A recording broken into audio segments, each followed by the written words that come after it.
Hello everybody, welcome back to the channel. Genesis7 here, hope you're all doing well, and in today's video we're going to be going over my first thoughts and impressions of the Nintendo Switch version of NieR Automata, the End of YoRHa edition. But before we go any further, I do want to shout out the fine folks at Square Enix for supporting the channel once again. They did provide me with a game code so I can gather my thoughts and opinions and get some nice B-roll footage to show you before its release on Check's Notes, October the 6th, 2022. Obviously this isn't going to influence anything I say, so again, shout out to Square Enix for supporting the channel. Where to start with this video, it was something I was definitely pondering before I hit the record button, because NieR Automata is a game that came out in 2017 and a lot of people have already played it, and the people that have played it are solely going to be interested in how it performs on the Nintendo Switch as well as how it looks. If you're one of those people, I do have timestamps in the video, so if you want to skip ahead, by all means, but if you want to listen to my thoughts and opinions of the game itself as well as that, I urge you to kind of stick around, because I am one of those people that kind of fall into the boat of, as a new player. I have played NieR Automata on the PlayStation 4, but it was only for about half an hour to an hour. It just wasn't the right time to play it, so playing it on the Nintendo Switch has given me the time to play it and invest some time, hence me giving some first thoughts and opinions. So everything's going to be down below in timestamps, so if there's something you're looking for in particular, go ahead. Now with all that out of the way, let's have a brief synopsis of NieR Automata, because it is a game that's been out for a while, so let's have a bit of a refresher. Came out in 2017, it was critically acclaimed. Some people say it's Platinum Games' best work. It delivers a masterful mix of action and RPG gameplay through a gripping, thought-provoking storyline. So let's just get into the meat. How does it run on the Nintendo Switch? Well, Ferocious Studios have tackled this, and I've got to say these guys have done a phenomenal job, because the footage you're seeing is obviously while the Switch is docked, but I've got to say the way the game plays in handheld is phenomenal. Like, you can see the sacrifices in some textures here and there in the quality, but you don't have that like typical Nintendo Switch kind of blurriness. It's still nice sharp images, and the fact that it runs without dropping frames. I don't even know what the exact frame rate is, and I'm sure a channel like Digital Foundry will definitely go into the specifics of this port, but from me just playing it, it runs smoothly, it looks beautiful in both handheld and docked mode.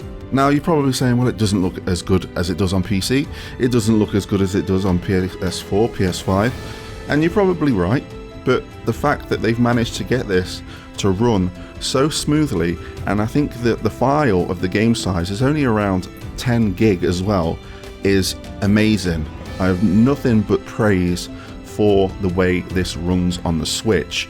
And if that's all you tuned in for, thank you for watching, and I'll catch you on the flip side. But I do want to go into kind of my experience with the game so far, for those that may be thinking to pick this up for the first time on the Nintendo Switch. So I've kind of already covered graphics and performance in a nutshell when I was talking about the Switch version itself. So I'm hoping that that will kind of sway you one way or the other. Let's talk about gameplay, because this is an action RPG at heart, and it is, again, one of Platinum Games' best works. There is such a mishmash of different styles of gameplay, from your hack and slash, from your platform jumping, and then you've got like the kind of old school kind of like twin stick shooter almost like elements at the beginning of the game and throughout the game as well, all mashed into one, and it blends together so well. And the way this game presents it to you is not overwhelming at all, because usually when you look at a Platinum Games, or in my opinion a Platinum Games game, I've always tended to stay away from them due to the fact that they just look overwhelming. But the way that NieR Automata handles it in its tutorial and just in its gameplay as you kind of go through the game throughout the hours, and I don't have a bad beat to say about it. Of course I do get my ass kicked a few times, I have had a few deaths here and there, but I'm forever learning the ropes and I'm not frustrated at the game system or the way it's implemented. Now, one thing to note about the gameplay that's exclusive to the Nintendo Switch, and I should have maybe mentioned it in the Nintendo Switch specific section of the video, is that there are some unique controls exclusive to the Nintendo Switch in the Joy-Cons and the motion controls in the Pro Controller and the Switch itself. So you can kind of map dodging to kind of moving the controller. This is on by default, I think. I discovered this because I was wondering why I was randomly kind of jumping backwards into attacks and not dodging at the right time. But it's there for those that enjoy that kind of element of gameplay, implementing motion controls. It's something they didn't have to do, but they did.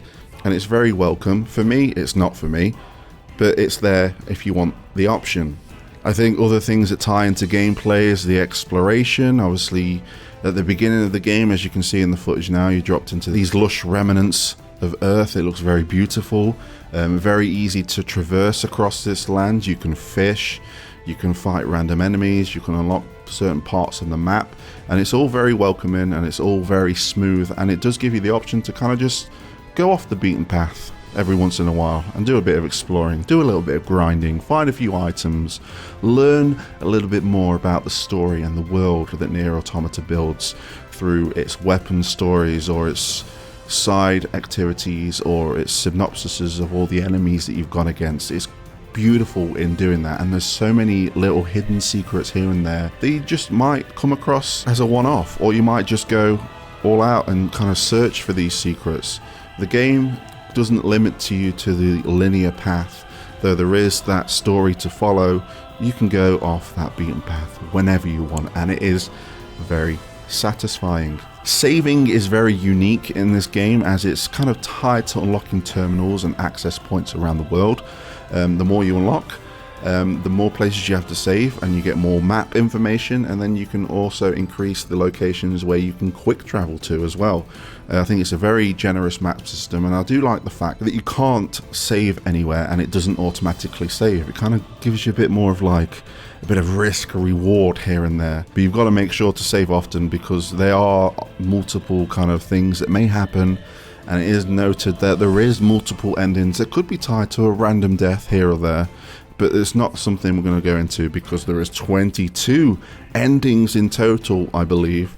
So, you know, that's something you want to explore for yourself, and it is a great opportunity for someone that has played the game on the PC or the PS4 to come over to the Switch to maybe unlock some other endings that they may have not unlocked already. Also under the gameplay umbrella is experience and the way it's gained. You kind of gain it through the use of plug-in chips, and these can range from like your HUD elements to the way you attack or how much impact an attack does and everything else in between. And you can upgrade these chips at certain vendors across the world. You might find chips that are unique somewhere when we're coming back to exploration. There's just so many things you can mix and mash up, and you can kind of tie the plug-in chips to your playstyle. If you don't want any HUD elements, take all those chips out and go ham. It's great to have that kind of freedom to kind of mess around with all of the elements of the game, which is tied to the progression and the experience of your character. It's great. It's not something you see often in games, but it's very, very welcome. I think that's everything I really want to cover in gameplay because I don't want to spoil too much, but there is an online kind of feature to it, and you don't need a Nintendo Online subscription for it, and that is to be able to see where other players have maybe perished across the lands, and you can retrieve and get items from them, and they leave their own personal messages. You can leave your own personal messages, and it's a great touch to have in a game like this where this world is vast, feels lonely, but at the same time you have that social element kind of mixed in there. Moving on, as a avid lover of video game music, NieRAutomata does not disappoint whatsoever. I've never seen a bad thing said about the soundtrack, and just listening to this while I'm just sitting away on the sofa or sitting in bed or lying in bed, just listening to the soundtrack as I'm going through this world is beautiful. It's such an amazing soundtrack, and I can't recommend it enough. Even if you're not interested in the game, give the soundtrack a listen and you will not be disappointed. I think while we're talking about music, we've got to talk about sounds. Sound effects, very good, very satisfying when you're getting combos. traversing the world. And you're probably thinking, Jen, you've been pretty positive in this review.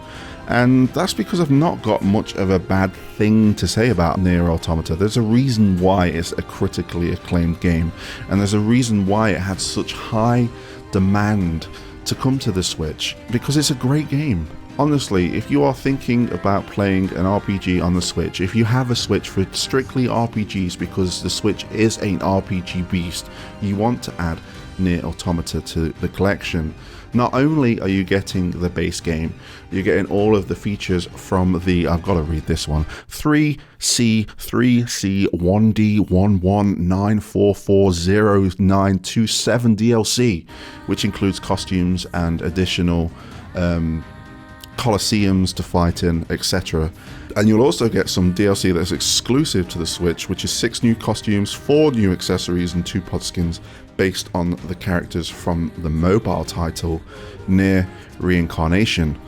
So you were really getting a good package here, and I guess there would be the debate, what's the point of buying it on the Switch if I can buy it on sale? Because it's on sale often on the Steam store and the PlayStation store or console stores in general. Well, that's a question you've got to ask yourself. But if I had the choice, I think I'd want to play it on the Switch. After seeing how it runs and playing it for myself, it's definitely something you want to invest in. It's got a great looking physical edition with a reversible cover, and you do actually get the cartridge. It's not just a code in a box.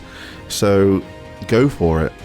If I was to have any complaints about the game, it would just be I need to get better at it, because I'm not the best at action RPGs, but again, you have difficulties that you can tweak. There are plug-in chips that kind of change the gameplay styles, and all that's welcome, and it's been a breeze for me so far. So if you are a little bit reluctant to kind of go into something that looks pretty insane, especially when you compare it to other Platinum game titles, this is very beginner friendly, and it on the Nintendo Switch is a great start for new players and old players alike. I think that's everything I want to cover in the video. I've just had a great time. I can't stress that enough, and I think that's kind of prevalent throughout the recording of this video. So I'm gonna wrap things up here. In a nutshell, if you haven't played NieR Automata, play it on the Switch. You will not be disappointed. This falls in the category of great ports for the Switch, like underneath like The Witcher 3. So you definitely want to invest some time in that. I do thank you guys for spending the time and listening to my thoughts and opinions. Please leave your thoughts and opinions down below. Is there something that I've said that you don't agree with? Is there something you do agree with and want to elaborate on it more? Please do. That's what the comment section is for, and I'm always interested in reading and replying to comments. If you are a fan of my content and want to stick around, hit the subscribe button. It helps out the channel. And again, thank you for watching, and until next time, glory to mankind.